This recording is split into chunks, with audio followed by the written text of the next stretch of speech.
Doctor صاحبہ، الہدا یعنی کتاب ہدایت قرآن مجید جو عظیم و شان کتاب ہے، حقیقت ہدایت کے تعلق سے یہیں سے آغاز کر لیتے ہیں۔ ازروء قرآن ارشاد فرمائیے گا۔ شکریہ زینب۔ بسم اللہ الرحمن الرحیم۔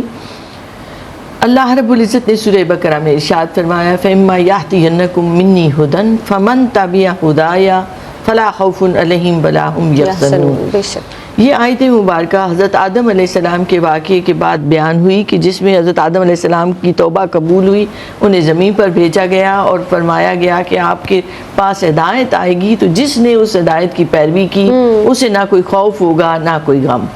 ہدایت کا لغوی معنی دیکھیں تو اس کا مطلب ہوتا ہے رہنمائی کرنا، اور قرآن مجید میں جو الفاظ ہدایت کے لیے استعمال ہوئے ہیں وہ 3 لفظ ہیں، علماء بیان کرتے ہیں۔ ایک ہے ہدایت کے لیے جیسے میں نے ابھی استعمال کیا فَإِمَّا يَأْتِيَنَّكُم مِّنِّي هُدًى، اور فَمَن تَبِعَ هُدَايَ، یہ ہدا یا کیا ہے؟ ہدایت کو کہتے ہیں۔ اس کا مطلب ہے کسی کو لطف و کرم سے، مہربانی سے، پیار سے راستہ دکھا دینا کہ یہ راستہ سیدھا راستہ ہے، یہ راستہ اللہ کی طرف جاتا ہے۔ تو جب آپ اس کی وہ ہدایت دیتے ہیں، وہ اس کی رہنمائی کر دیتے ہیں تو وہ ہدایہ کہلاتی ہے، ہدایت کہلاتی ہے۔ دوسرا لفظ جو استعمال ہوا ہے اہتدا، کہ ہدایت کرنا، اس کے لیے نبی کریم علیہ الصلوۃ والسلام کی ذات مبارکہ کے لیے کہا گیا وَإِنَّكَ لَتَهْدِي إِلَىٰ صِرَاطٍ مُسْتَقِيمٍ، کہ اے محبوب آپ انہیں ہدایت دیتے ہیں صراط مستقیم کی طرف۔ اس کا مطلب ہوتا ہے اہتدا نافرمانی سے فرما برداری کی طرف آ گیا۔ پہلے برے کام کرتا تھا، اب برے کام چھوڑ دیے اس نے اور اب اچھے کام شروع کر دیے۔ اللہ پاک توفیق دے سب کو۔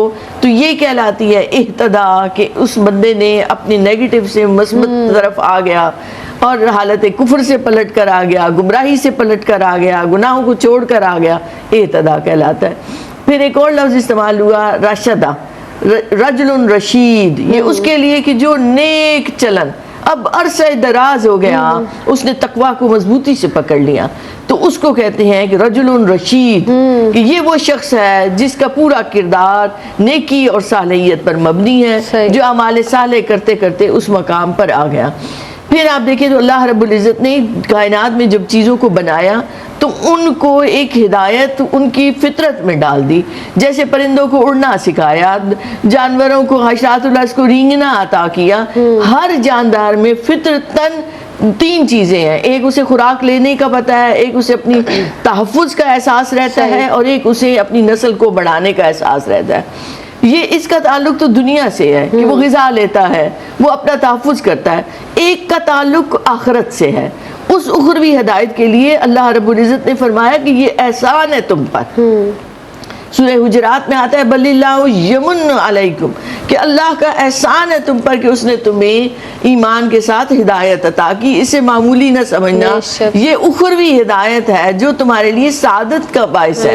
اور اسی طرح ایک اور جگہ ارشاد ہوتا ہے نبی کریم علیہ السلام کی ذات مبارکہ کے لیے لقد من اللہ علی المؤمنین اذ بعث فیہم رسولا، تحقیق مومنوں پر احسان کیا کہ اپنے محبوب کو بھیجا، تو کوئی اپنا محبوب دوسرے کو نہیں دیتا، تو اللہ نے ہمارے لیے اپنے محبوب رسول اکرم صلی اللہ علیہ وآلہ وسلم کو بھیجا۔ تو آپ کی ذات سے لگ جانا ہدایت دے جاتا ہے، آپ سے محبت ہدایت مل جاتی ہے، آپ کی غلامی ہدایت دیتی ہے۔ اس لیے حضور اکرم صلی اللہ علیہ وآلہ وسلم کی ذات مبارکہ اور قرآن مجید سرچشمہ ہدایت ہے کہ جو ہمیں اب جب ان کو مضبوطی سے پکڑتے ہیں تو ہم اس راہ پر گامزن ہو جاتے ہیں جو اللہ کی طرف جاتا ہے۔ سبحان اللہ، بہت ہی خوبصورتی کے ساتھ آپ نے ہدایت کو ہمارے سامنے پیش کیا ہے، کس طریقے سے اس کی وضاحت، اس کا معنی، اس کا مفہوم بہت اچھے سے الحمدللہ رب العالمین سمجھ میں آیا۔